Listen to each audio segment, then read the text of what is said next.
Guru Nanak was traveling by foot, walking from village to village, offering his teachings to people.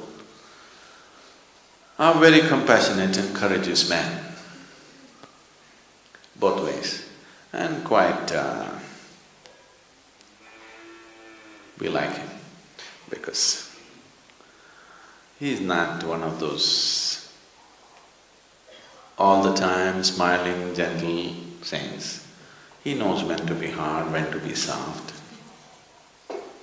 Real thing.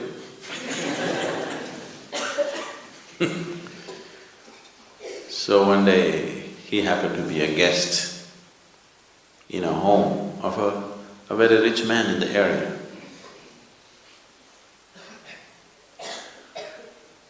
So when he was a guest in this house for a few days. When he is leaving,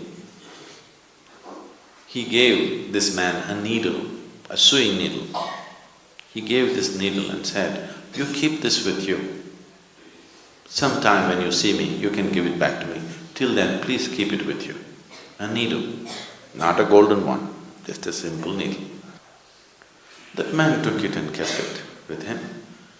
Then after the Guru left, he told his wife, "The Guru gave me a needle and I'm supposed to keep it in safekeeping and give it to him later."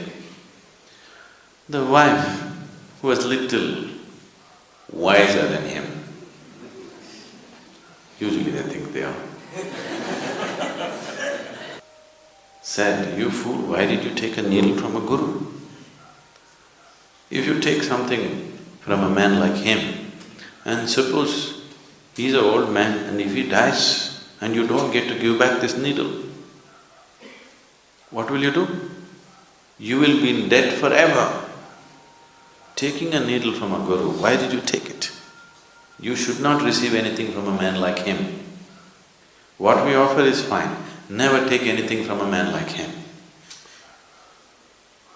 And if he dies and goes away, you can't carry this needle to heaven and give it there. It is not possible to take the needle to heaven and return it there. So you will be in debt forever and ever and ever, and you will not be able to wash off that one karma, and it may mean 1,000 lifetimes. This is not a good thing. Just somehow find him and return it to him immediately." So the man started trekking behind the Guru. The Guru walks fast. But slowly, after a couple of months, the man caught up as to where he is. And then he said, "Oh my Guru, I don't want to carry this needle with me because just in case you're an old man, if you die, and I will be left in debt forever. And I know I cannot carry this needle to heaven and return it to you there." So, Guru Nanak said, "So you know that you can't carry this needle to heaven. You know that, right?" He said, "Yes."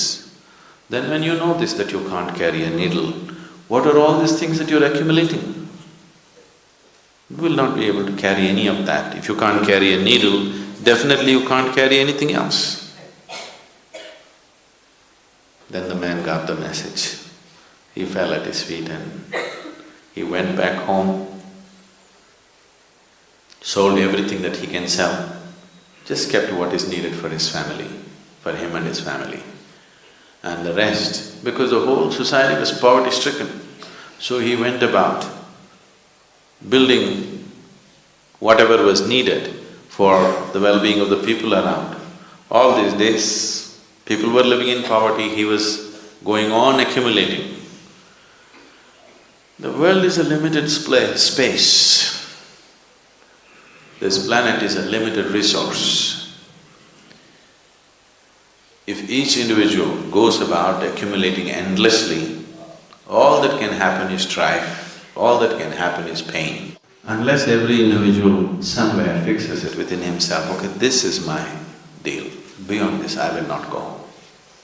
Rest of my capabilities, I will use it for everybody's well-being. If does not come in a human being, he is a disaster to himself and to the world. The disaster on this planet is not earthquake, not volcano, not a tsunami. The true disaster is human ignorance. This is the only disaster. Ignorance is the only disaster. Enlightenment is the only solution. There's really no other solution, please see. So, spiritual process, if it has to become alive, this is not about renunciation. This is just about living sensibly. Wrong words have been put by external scholars. There is no such word as renunciation in any of the Indian languages, if you don't know this. Yes? There is no such word as renunciation in Sanskrit language. It is the outside scholars who come and say, oh, this man is renounced. No, he's embraced the whole universe and you think he's renounced.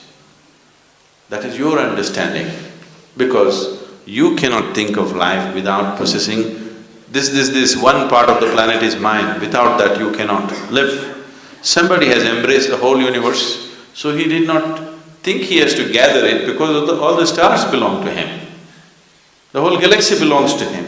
He did not think it is necessary for him to gather something and keep it in his bag or in his bank. It did not arise, it did not occur to him. This is not renunciation. So understanding life from an inner perspective, not from an objective sense, because objectively whatever you perceive is only good enough for survival. You need a subjective perception of life.